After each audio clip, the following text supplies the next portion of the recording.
Hello, welcome to my channel. My name is Sky, and in this video I'm going to give you my top 5 tips for door dashing.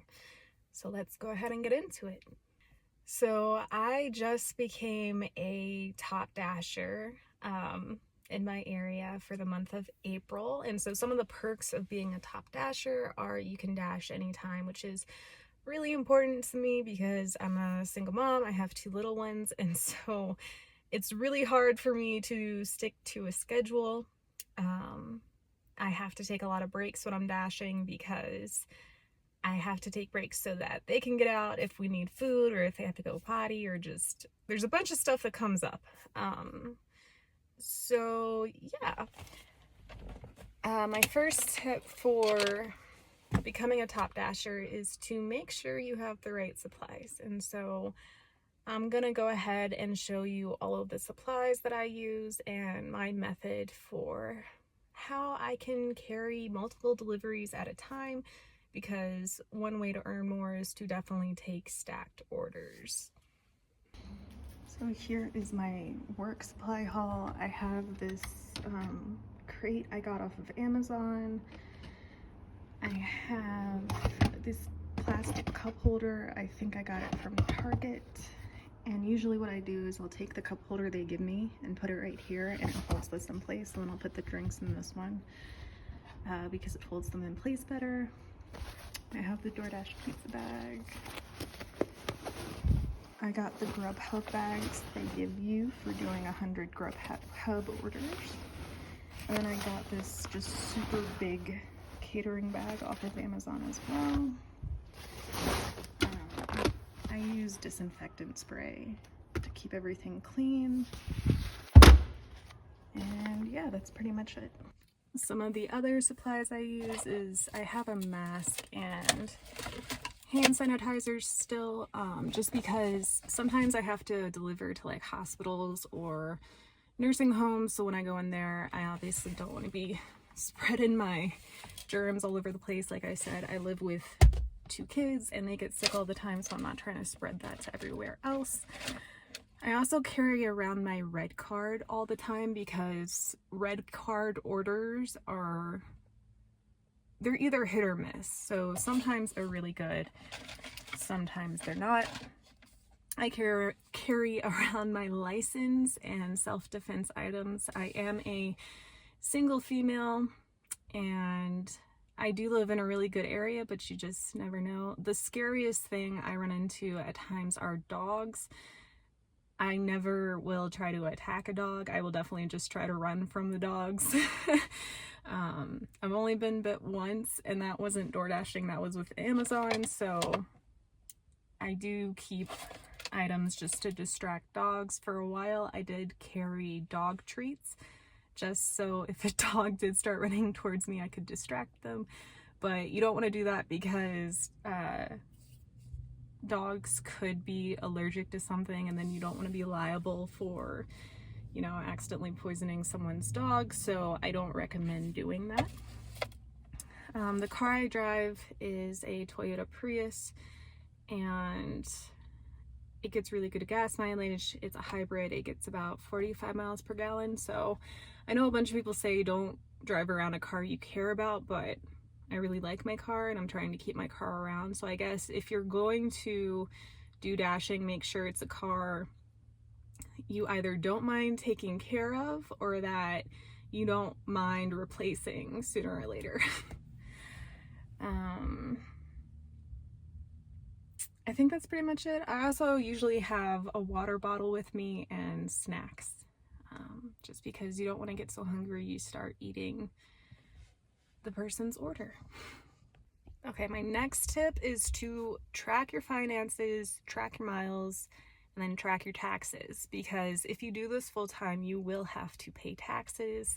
All the money you get is pre-tax, and so it's not like DoorDash is holding, taxes for us. So the app I like to use to track my miles and my earnings is Gridwise. I just use the free version. If I can link it down below, I will. And I really like it because it tracks when I'm about to start dashing. I turn it on and it tracks how many miles I've driven for the dash.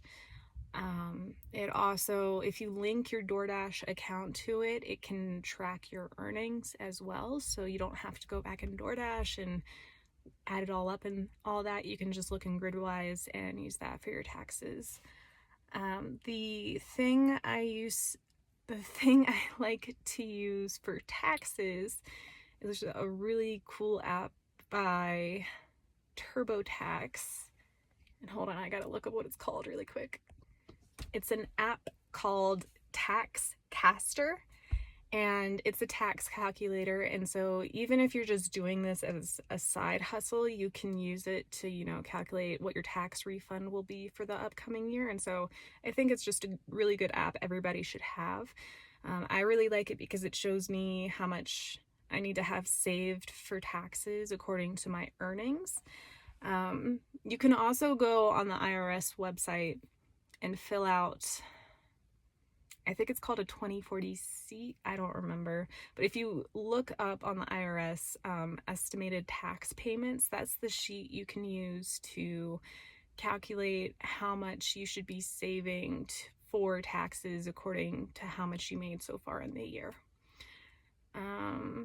Yeah, that's pretty much it as far as finances go, but you definitely want to track your miles because you can use those as a tax deduction.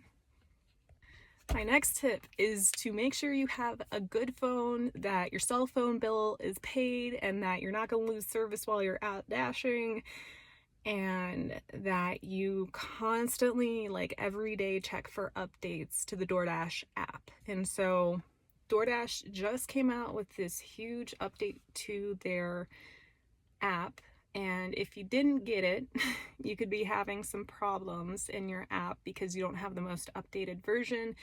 And so if you're like me and you have an iPhone, I highly recommend just going on the App Store daily and making sure that another update didn't come out, because if you don't have the latest version of the app and if you run into a problem, support is going to say it was your fault because you didn't keep the app updated. So yeah, definitely want to do that. As far as cell phone plans go, I use Visible. I really like it. I think it only costs me like $30 a month, and I don't have any problems with it, but I do know it really depends where you live and all that good stuff as to what cell phone provider would work best for you. I live super close to the mountains, and so sometimes I have problems with service in certain areas, and if that happens, a trick you can do is turn your phone onto airplane mode and then turn it off of airplane mode really quick, and that should reset the signal. And that's usually what I'm able to do, but it's not too bad. Usually I'm able to get service if I just drive away from the mountains a little bit, but if I do have a drop off that's super close to the mountains, sometimes it's rough. So something else I recommend is using an app called Timestamp, because what you can do is if you don't have service, when you drop off the order, you can use Timestamp to take a picture, and then you can drive to an area where you have service and say that you dropped off the order and upload the picture from Timestamp to prove that you actually left the food and that you didn't take it with you. All right, my fourth tip is to make sure you take care of your eyes, okay? Being a driver, you need your eyes all day. If you're trying to drive for like 8+ hours a day, your eyes will get tired just because you're constantly looking at the road, or you're looking on your phone at like the order details and making sure you didn't miss anything. And so you need to make sure you get enough sleep, because if you are tired, your eyes will not work like they should. You also need to make sure you're drinking enough water, because if you're dehydrated, that can mess with your vision as well. So make sure that, you know, you're getting enough hydration one way or another. And I do mean like water, or like I usually carry around like Powerade with me, because you need electrolytes too while you're doing this. Usually it does get kind of physical sometimes if you have to like haul an order up a super steep hill or something. And yeah, definitely take care of your eyes. Also, if you live in a sunny area, which I'm sure most people do, make sure you have sunglasses that you can wear. I always wear a hat, so that helps to block out some of the sun as well and keep my eyes protected. And so yeah, take care of your eyes while you do this, otherwise you won't be able to dash very long just because your eyes will not be able to take it.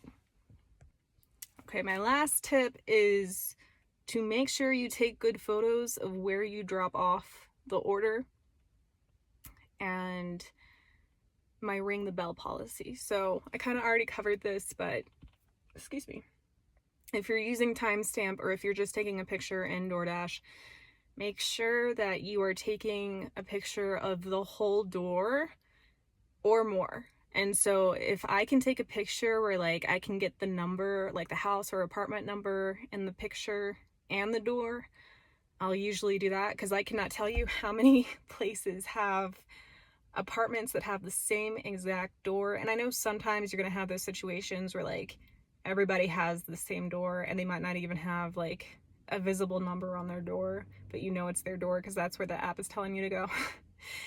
But just try your best to have some kind of like, this is their house, like this is where I dropped it off ability, or like way for them to tell where you left it in the photo. And so if they have like a red door, or if they have a certain kind of welcome mat, or you know, if they have some kind of house decor, make sure you get that in the photo so that they can know, yes, they did drop it off at my house. And make sure you're not taking those photos where it's like you just see the bag of food and you have no idea where the bag of food is, because I've used DoorDash and I've gotten those pictures and like, come on, you got to do better than that.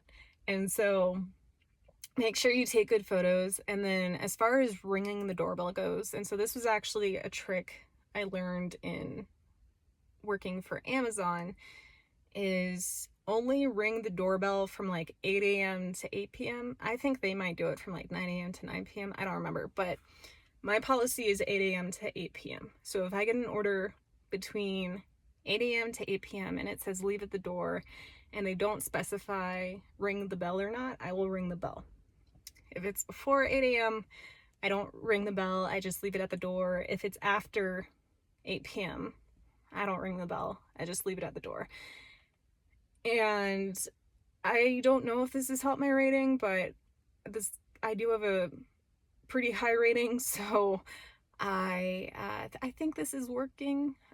Just because, you know, if people have small children like I do, then after 8 p.m. you definitely don't want anyone ringing your doorbell, because that will wake up your kids. Or, you know, just 8 p.m. to 8 a.m. like, just don't ring the bell unless they say in the directions to ring the bell. And so yeah, that's pretty much it for my top tips for becoming a top dasher. I guess if you have any questions or anything else you want to know about, just leave it in the comments below and I'll go ahead and try my best to answer it. Yeah, thanks so much for watching and I hope you have a great day. Bye.